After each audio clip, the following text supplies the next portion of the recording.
Ya, kembali di Net Bali, hingga Selasa siang beberapa ATM di Kota Denpasar masih terdampak offline. Demi jamin kepentingan perbankan masyarakat, Bank Indonesia Provinsi Bali terus monitor perbaikan jaringan ATM. Selasa siang, beberapa anjungan tunai mandiri di Kota Denpasar masih belum dapat digunakan alias offline. Adanya pergeseran pada satelit Telkom 1 menjadi penyebab dari kondisi ini. Anomali pada sejumlah mesin ATM sudah berlangsung selama 4 hari sejak Jumat lalu. Akibatnya antrian nasabah pengguna ATM terjadi di beberapa mesin yang bisa beroperasi.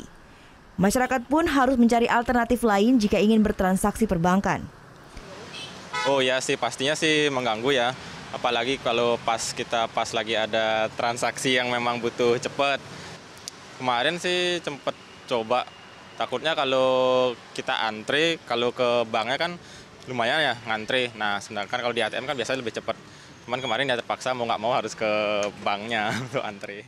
Menanggapi kejadian ini, pihak Bank Indonesia Provinsi Bali terus melakukan koordinasi dengan beberapa pihak, mulai dari Telkom hingga bank-bank yang ATM-nya terdampak. Ada sekitar jumlah ATM di Bali itu ada 3.061.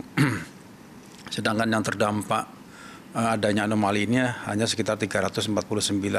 Jadi sekitar 11% yang terdampak. Itu diperlukan sekitar 25 hari kerja ya. Nah, tentunya kami juga beberapa bank juga sudah melakukan kalau bisa tidak menunggu sampai dengan lama itu, tapi dilakukan beberapa perbaikan ataupun memindahkan ke yang lainnya, provider lainnya. BI juga pastikan sistem Bank Indonesia Real Time Gross Settlement atau BIRTGS dan clearing akan tetap berjalan normal. Masyarakat pun diharapkan tak khawatir, Bank Indonesia akan tetap memonitor kegiatan perbankan selama masa pemulihan. Gita Natalia, Andi Setiawan melaporkan untuk Net.